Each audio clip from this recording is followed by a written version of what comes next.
In today's video, I want to show you how to turn off app notifications on iPhone. To turn off any app notifications on iPhone, this is what you have to do. The first thing you have to do, you have to locate your settings and open up the settings app on your iPhone. So once you open up the settings app on your iPhone, scroll down to where we have notifications and tap on notifications. So once you tap on notifications, then you want to select the app you want to turn off the notification for.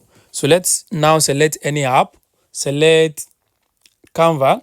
So once you select any app you want to turn off the notifications, then at the top here, you're going to see where it says allow notifications. Just tap on it and notification will be turned off for this particular app. This is how you can actually turn off app notifications on iPhone. I hope this video helped you. Thanks for watching.